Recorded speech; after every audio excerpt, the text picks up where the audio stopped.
وہاں پر مسجد نبوی میں انہوں نے نماز پڑھی اور اعلان کرا دیا کہ تمام مدینہ کے لوگوں کے لیے وہ تحائف میں لایا ہوں، وہ اپنے تحفے آ کر وصول کریں۔ ایک ایک شخص اگلے دن آیا، نور الدین زنگی ان کو تپاک سے ملتے اور تحفہ دیتے۔ کرتے کرتے اس وقت یہ آبادیاں تو تھی نہیں، سارا شہر تقریباً بھگت گیا۔ زنگی نے پوچھا کہ کوئی ایسا ہے جس نے تحفہ نہ لیا ہو؟ تو اہل مدینہ نے بتایا کہ مراکش کے 2 اشخاص ہیں، روضہ مبارک کے قریب رہتے ہیں اور وہ بہت عابد ہیں، زاہد ہیں، ہر وقت ذکر اذکار میں لگے رہتے ہیں، وہ ان چیزوں سے دور رہتے ہیں۔ زنگی خواب میں وہ 2 شکلیں دیکھ چکا تھا۔ بہرحال زنگی نے کہا کہ مجھے ان کے پاس لے جائیں۔ پہلے پیغام بھجوایا کہ جی وہ بھی آئیں اور اپنے تحائف لے جائیں، لیکن انہوں نے یہ کہہ کر انکار کر دیا کہ اللہ پاک نے ہمیں سب کچھ دیا ہے، ہمیں کسی چیز کی ضرورت نہیں ہے۔ اس کے بعد زنگی اپنے لوگوں کے ساتھ، اپنے دستے کے ساتھ وہاں پہ گیا۔ بالکل مسجد نبوی کے ساتھ ہی انہوں نے ایک مکان کرائے پہ لے رکھا تھا۔ زنگی جو ہی مکان میں داخل ہوا اور اس نے وہ 2 بندے دیکھے تو خواب والی دونوں شکلیں وہ زنگی کے ذہن میں گھوم گئیں۔ زنگی نے انہیں کہا کہ وہ چپ کر کے سب کچھ بتا دیں۔ وہ مکر گئے، انہوں نے کہا جی ہم تو مراکش سے آئے ہیں اور یہاں پہ ہمارا اتنا دل لگا کہ ہم ذکر اذکار میں لگ گئے، اپنی باقی زندگی مدینے میں گزارنے کا فیصلہ کیا۔ ابھی یہ باتیں ہو ہی رہی تھیں کہ ایک قالین پہ زنگی کا پیر پڑا اور تھوڑی سی اس میں کھوکھلی سی آواز آئی۔ زنگی نے کارپیٹ ہٹایا، نیچے ایک سرنگ تھی جو کہ روضہ عطر اور قبر مبارک کی طرف جا رہی تھی اور بہت کم فاصلہ رہ گیا تھا۔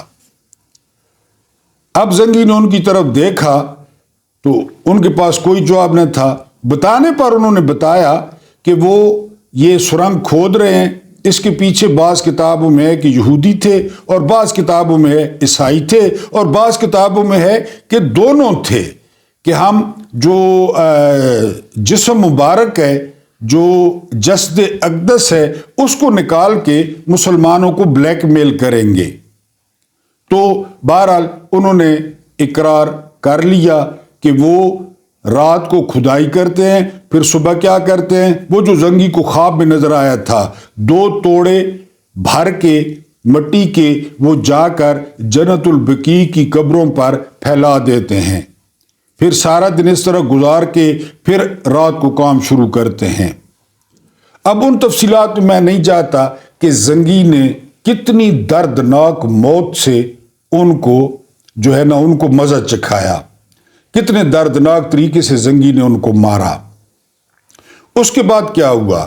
اس کے بعد یہ ہوا کہ کافی فاصلہ چھوڑ کے زنگی نے روضہ مبارک کے ارد گرد ایک خندق کھدوائی اور اس خندق میں پگھلا ہوا سیسا، یعنی بہت بڑی جو ہے نا اس کی تہ چوڑائی میں، وہ اپنی نگرانی میں پگھلا ہوا سیسا بھروا دیا کہ آئندہ کسی ملعون کو، کسی لعنتی کو اس بات کا خیال ہی نہ آئے، اور اگر خیال آئے استغفر اللہ معاذ اللہ، تو یہ آگے اتنی بڑی رکاوٹ ہو کہ وہ کچھ بھی نہ کر سکیں۔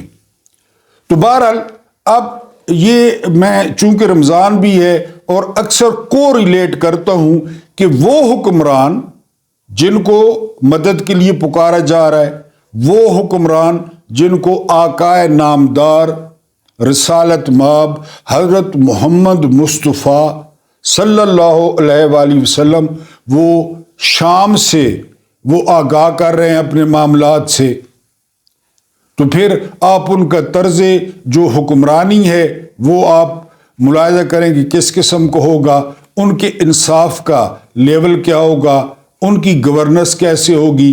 تو یہ میں نے کہا کہ آپ ڈاٹ کنیکٹنگ کر لیں، وہ بھی ہمارے حکمران تھے، وہ بھی مسلمان تھے، لیکن میں نے آپ کو 1000 دفعہ بتایا ہے کہ جب آپ کے اندر حرام چلا جائے، جب آپ کا پہننا حرام ہو، کھانا حرام ہو، پینا حرام ہو، آپ کی حرکت، آپ کی نقل و حرکت حرام ہو، وہ بھوکی اور ننگی قوم کے پیٹرول اور ڈیزل پر ہو، تو پھر آپ کو پتہ ہے کہ کون سی رحمتیں اور کون سی برکتیں وہ کس ملک پہ نازل ہوتی ہیں۔ ورنہ ایک دور تھا کہ یہ جو میں نے آپ کو قصہ سنایا، پہلے عماد الدین زنگی اور پھر اس کے بعد نور الدین محمد زنگی، جس کا ساری زندگی ایک مقصد رہا کہ وہ بیت المقدس کو وہ یہودیوں سے حضرت عمر کے بعد جو ہے وہ آزاد کرائے گا، لیکن شام میں بہت بدترین قسم کا سیلاب آیا اور نور الدین زنگی نے ہر پروٹوکول کو بالائے طاق رکھ کر، کوئی سیکیورٹی نہیں، کوئی پروٹوکول نہیں، اور وہ سیلاب زدگان کی مدد کرتے رہے۔ یہاں پہ کھانا ملا، یہاں پہ جو ہے نا وہ کھا لیا، ادھر کھانا ملا وہاں، یعنی وہ لوگوں کی امداد کرتے رہے۔ تو حسن بن صبا کے ایک پیروکار کو وہ موقع مل گیا، وہ ایک عام گھر میں گئے، یعنی وہاں سے انہوں نے کچھ کھایا، اس کھانے میں زہر ملا دیا گیا اور نور الدین زنگی اس زہر کی تاب نہ لاتے ہوئے شہید ہو گئے۔ لیکن وہ اپنے ہاتھ سے نجم الدین محمد ایوب کے بیٹے سلطان محمد یوسف المعروف صلاح الدین ایوبی کو وہ یہ مقصد بتا چکے تھے، حتیٰ کہ وہ بیت المقدس میں رکھنے کے لیے ممبر بھی تیار کروا چکے تھے کہ جب بیت المقدس فتح ہوگا تو یہ ممبر ہم وہاں پہ رکھیں گے۔ وہ پودا لگا چکے تھے اور بعد میں انہی کے مقصد پہ چلتے ہوئے محمد یوسف المعروف سلطان صلاح الدین ایوبی بن نجم الدین ایوب، جو کہ تکریت میں پیدا ہوئے تھے اور جو کرد تھے، صلاح الدین ایوبی عرب نہیں تھے بلکہ کرد تھے، انہوں نے زنگی کی خواہش کو پورا کیا اور بیت المقدس کو حضرت عمر کے بعد، حضرت عمر رضی اللہ تعالی عنہ دوسرے خلیفہ راشد کے بعد، صلاح الدین ایوبی نے جو ہے وہ بیت المقدس کو فتح کیا۔ وہاں پہ وہ زنگی والا ممبر رکھوایا اور وہاں پہ نماز ادا کی۔ اور پھر آپ کو پتہ ہے کہ چینی کہتے ہیں کہ جو مچھلی ہے وہ سر سے گلنا شروع ہوتی ہے۔ یہاں شیطان پورہ میں، جسے آپ اسلام آباد کہتے ہیں، جو جہان کا لچا، لفنگا، چور، اچکا، ڈاکو، خائن، جھوٹا وہ موجود ہے، تو نیچے پھر سسٹم آپ کے سامنے ہے۔ آپ کا کوئی بھی محکمہ ہے، ظاہر ہے وہ کسی سے ڈرتے ہی نہیں ہیں، وہ کیوں ڈرے کسی سے، اوپر یہ بیٹھے ہیں، پورے کا پورا نظام۔ آج سمیع ابراہیم صاحب نے ملاقات کی ہے اڈیالہ جیل میں عمران خان صاحب سے، تو عمران خان صاحب نے سمیع ابراہیم کو کہا ہے کہ پورے کا پورا جو نظام ہے الف سے لے کر یہ تک وہ جھوٹ پہ کھڑا ہے۔ الیکشن جھوٹے تھے، الیکشن کے رزلٹ جھوٹے تھے، اس کے نتیجے میں بننے والی حکومتیں جھوٹ ہیں، اس کے نتیجے میں خواتین کی نشستیں ملنے والی جھوٹ ہیں، ان کے نتیجے میں بننے والا صدر جھوٹ ہے، ان کے نتیجے میں بننے والا سپیکر جھوٹ ہے۔ واقعی سارا جھوٹ ہے، پورا نظام ہی جھوٹ پہ کھڑا ہے۔ پھر انہوں نے کہا کہ جی شہباز گیا، پہلے یہ بڑے دھوم دھڑکے سے شہباز کو لائے تھے کہ جی شہباز سپیڈ، اور بڑا یہ چارلز ڈیگال ہے، بڑی اصلاحات کرتا ہے اور بڑا صبح 6 بجے اٹھتا ہے، یہ شہباز کو لائے۔ اس نے 16 مہینے میں جو پاکستان کی درگت بنائی وہ ہر کسی کے سامنے، بین الاقوامی ادارے اس بات کے گواہ ہیں۔ شہباز گیا، کاکڑ آ گیا، رئی سے ہی کسر جو تھی وہ کاکڑ نے پوری کر دی۔ اور یہ پاکستان کی ہسٹری میں پہلی دفعہ نگران حکومت تھی کہ جو وزیر اعلیٰ تھا پنجاب کا وہ وزیر داخلہ بن گیا۔ اب یہاں سے آپ سمجھنے کی کوشش کریں نا، جو اس حکومت کا وزیر داخلہ تھا سرفراز بگٹی، وہ بلوچستان کا وزیر اعلیٰ بن گیا۔ جو اس کا نگران وزیر اعظم تھا کاکڑ، وہ چیئرمین سینٹ بننے جا رہا ہے۔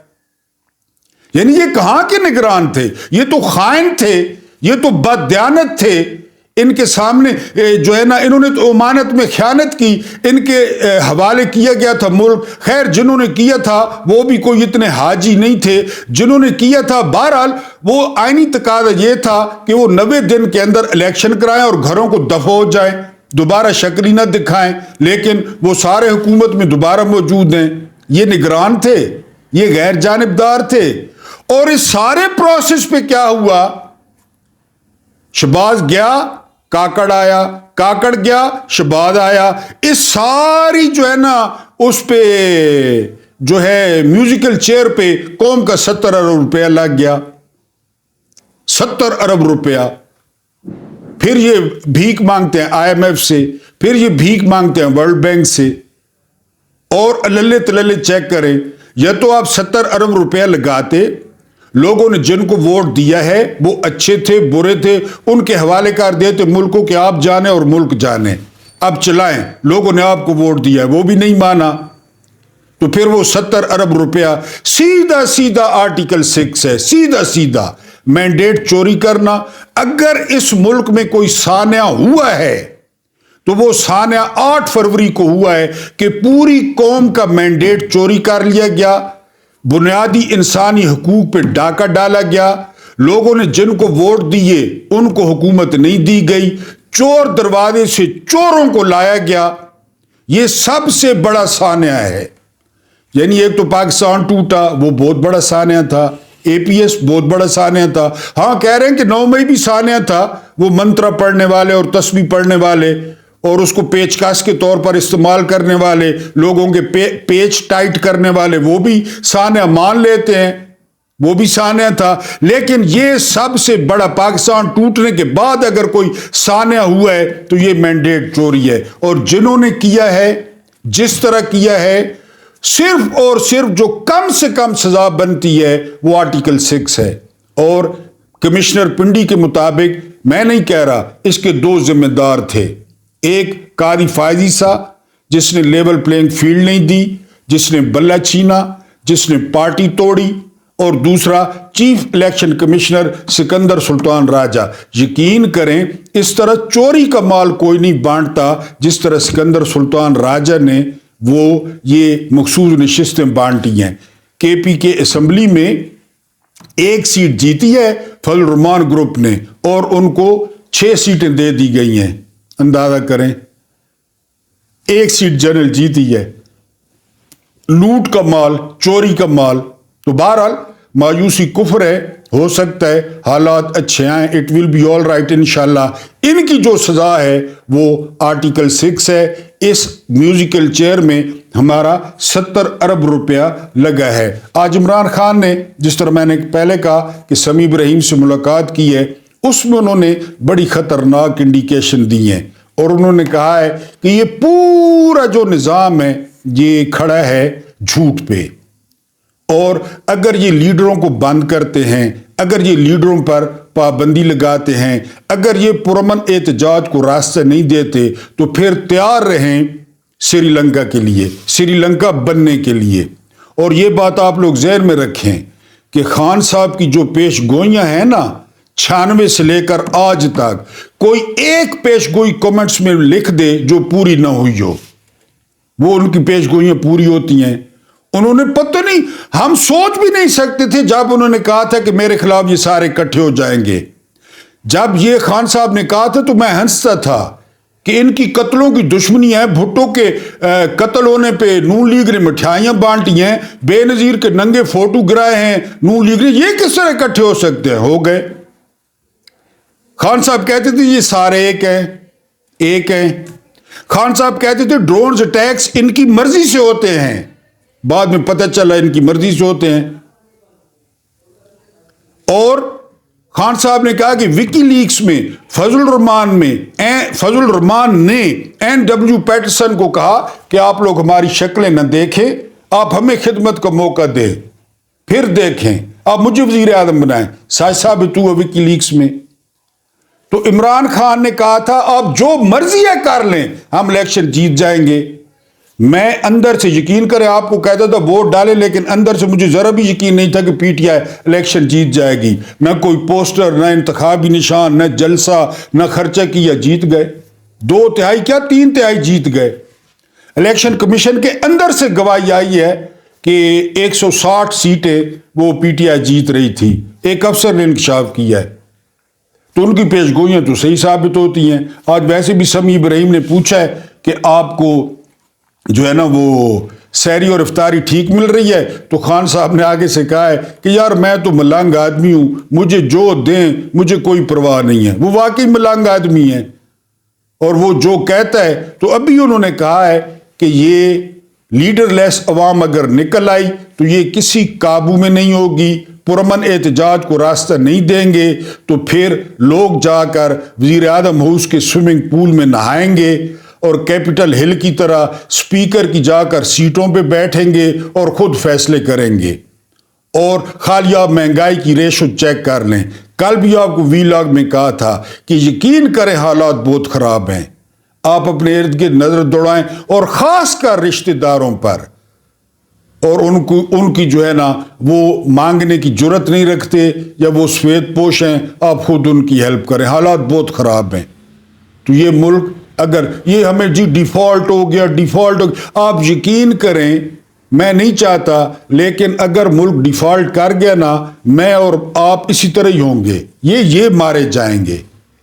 اگر اکاؤنٹ سیز ہوتے ہیں، باہر کی جائیدادیں ضبط ہوتی ہیں، تو مجھے اور آپ کو کیا، یہی کہ اس میں آئیں گے، پھندے میں یہی آئیں گے. ڈیفالٹ ڈیفالٹ ڈیفالٹ، یہی انہوں نے منترا 9 مئی کی طرح منترا پڑھ رہے ہیں. ڈیفالٹ کر ہو جائے جی، ہم کیا کریں، ہماری زندگی اتنی جیرن کر رکھی ہے، تو ٹھیک کروائیں ڈیفالٹ، اور آپ بھی تاکہ اس میں آئیں اور آپ کو بھی پتہ چلے کہ 100 میں کتنے 20 ہوتے ہیں. بہرحال خان صاحب نے یہ کہا ہے سمیع ابراہیم سے ملاقات میں، اور آخری جو درخواست تھی وہ اپنی ملٹری اسٹیبلشمنٹ سے کرنی تھی. عمران خان پر بیٹھے بٹھائے پہلے انہوں نے ڈرامہ کیا کہ افغانستان سے دہشت گرد آ گئے ہیں. پی ٹی آئی کے پرچم والے فوراً پکڑے جاتے ہیں، وہ دہشت گرد نہیں پکڑے گئے. پہلی بات، ان کے پاس کلیشنکوفز، ان کے پاس بومز، سارا کچھ. پھر انہوں نے اس ڈرامے کی آڑ میں کیا کیا کہ جی اب ملاقاتوں پہ پابندی ہے، اور عمران خان کو سننے میں آ رہا ہے کہ بھاولپور شفٹ کیا جا رہا ہے. بھاولپور کوئی ملے ہی نہ. میاں والی وہاں پہ تھریٹ ہے کہ وہاں عمران کو نہ لے جائیں. اڈیالہ اور اس کے علاوہ اٹک، اس کے علاوہ ڈی جی خان، اور یہ جو ہے نا یہ کہ قریب جتنے بھی جیلیں تھیں نا وہاں تھریٹ ہے. یہ چانکیہ کی اولاد ہے، چانکیہ کی. کبھی گوگل پہ چانکیہ پڑھ لیں، چانکیہ کون تھا. یہ چانکیہ کی اولاد ہے، نون لیگ اور پیپلز پارٹی اور ان کے اتحادی. اور یہ سارا کچھ کس کے متھے لگا رہے ہیں؟ فوج کے. فوج سمجھ نہیں رہی یا ان کو سمجھنے نہیں دیا جا رہا. یقین کریں کہ میں نے کل پرسوں بتایا تھا کہ وہ ہم دیکھتے تھے نا ڈرامے پرانے، الف لیلا اور اینک والا جن، کہ یہ جو اتنا بڑا بھوت ہے نا یا دیو ہے، اس کی جان فلاں طوطے میں ہے، اس طوطے کو ماریں تو یہ مر جائے گا. نون لیگ اور پیپلز پارٹی اور ایم کیو ایم کی جان کس میں ہے پتہ ہے آپ کو؟ وہ اس میں ہے کہ پی ٹی آئی اور اسٹیبلشمنٹ کے جو تعلقات ہیں وہ خراب رکھے جائیں، اور ہر کام کے پیچھے یعنی نجی محفلوں میں کہا جائے، اس بات کو گھمایا جائے کہ یہ فوج کروا رہی ہے. فوج یہ بات سمجھ نہیں رہی. فوج فاصلے بڑھاتی جا رہی ہے ان کے کہنے پہ. اور اس کو سمیع ابراہیم کے بقول اس بات کو فوراً انڈرسٹینڈ کیا ہے فوج نے کہ یہ پھر ہمارے متھے لگا رہے ہیں کہ جی ملاقات نہیں ہو سکتی، 2 ہفتے ملاقات نہیں ہو سکتی، اور بھاولپور شفٹ کیا جا رہا ہے. تو انہوں نے کہا کہ فوراً اس کا تدارک کیا گیا اور ہمیں آج ملاقات کرنے دی گئی. شاہ محمود قریشی کی فیملی بھی تھی، خان صاحب کی فیملی بھی تھی، اور ملاقات کرنے دی گئی. یہ انہوں نے وقت پہ سٹیپ لے لیا، لیکن اپنے بڑوں کو سمجھانا یہ تھا جان کی مان پاتے ہوئے وہ بہت سیانے ہیں، ان کے پاس رپورٹس ہیں، ان کے پاس ایجنسیاں ہیں. یہ جان بوجھ کر ایسے اقدامات اٹھا رہے ہیں اور آگے اٹھائیں گے اور متھے آپ کے لگائیں گے، اور یہ پرسیپشن بنائیں گے کہ یہ جو کچھ کر رہی ہے یا کروا رہی ہے یہ فوج کروا رہی ہے. اور جتنے پہلے فاصلے آپ مانیں یا نہ مانیں، فاصلے بڑے ہوئے ہیں، تلخیاں پہلے بھی موجود ہیں، یہ تلخیاں مزید بڑھیں گی۔ جس طرح میں نے آپ کو سارا پوسٹ مارٹم کر کے دیا کہ انہوں نے جیل والی چال کس طرح چلی، یہ سارا وہ جو چیف منسٹر بنی ہیں نیک پروین، وہ ٹک ٹاکر، یہ اور محسن نقوی، یہ جو ہے نا وہ برابر کے اس میں شریک ہیں۔ پہلے 9 مئی کے وقت بھی محسن نقوی تھا وزیر اعلیٰ، 9 مئی کے وقت رانا ثناءاللہ تھا، اب محسن نقوی ہے۔ تو ملٹری اسٹیبلشمنٹ سے گزارش ہے کہ وہ ان سے اپنے آپ کو ڈسٹینٹ کریں۔ جو کچھ آپ نے کرنا تھا آپ نے کر دیا، ابھی بھی وقت ہے، آپ پیچھے ہٹ جائیں۔ سیاستدان جانیں اور حکومت جانیں اور سارے کا سارا نظام وہ جھوٹ پہ کھڑا ہے۔ جھوٹ پہ جو کھڑا وہ اردو میں کہتے ہیں جھوٹ کے پاؤں نہیں ہوتے۔ 5 اگر حلقوں کا آڈٹ ہو گیا نا، 5 حلقوں کا، یہ اڑ جائیں گے۔ تو نون لیگ وہ جان بوجھ کے، ان کی جان اس طوطے میں ہے کہ ملٹری اسٹیبلشمنٹ اور پی ٹی آئی کے درمیان نہ صرف غلطیاں برقرار رہیں بلکہ غلطیاں بڑھتی جائیں اور بڑھتی جائیں، اور وہ موجیں کرتے رہیں درمیان میں۔ ان کو نہ لوگوں کی فکر ہے نہ ملک کی فکر ہے۔ وہ نواز شریف کے جو کرن ارجن تھے وہ بھی آنگڑو بانگڑو وہ بھی پہنچ گئے پاکستان اپنا حصہ وصول کرنے کے لیے۔ ان کی کوئی پریورٹی نہیں ہے عوام یا پاکستان یا اس پارلیمنٹ کی کوئی پریورٹی نہیں ہے۔ میں نے تو اس سے پہلے والے ویلاگ میں کہا ہے کہ پی آئی اے کو بیچنے کے بجائے اس پارلیمنٹ کو بیچ دیں، یقین کریں، اور اس کے اندر جو بندے بیٹھے ہیں ان کو بھی بیچ دیں، کیونکہ اسی پارلیمنٹ کو استعمال کر کے انہوں نے نیب تباہ کیا، انہوں نے ایف آئی اے تباہ کی، انہوں نے پولیس تباہ کی، انہوں نے اپنے کیسز معاف کرائے، 5 کروڑ تک کہ پتہ نہیں 50 کروڑ تک کرپشن کو جائز قرار دیا۔ یہی پارلیمنٹ بیچ دے، یہ ہمارے کسی کام کی نہیں ہے۔ ملٹری اسٹیبلشمنٹ سے گزارش یہ ہے کہ وہ ان چانکیہ کی اولاد کو سمجھے، وہ ان میکاولیوں کو سمجھے کہ وہ جان بوجھ کر اس کو ہوا دے رہے ہیں اور قدم خود اٹھاتے ہیں، اور متھے جو ہے وہ کہتے ہیں کہ جی ملٹری اسٹیبلشمنٹ اوپر سے حکم ہے۔ جیلر بھی کہتا ہے اوپر سے حکم ہے، کیونکہ ساری بیوروکریسی انہی کی ہے حرام خوروں کی 40 سال سے۔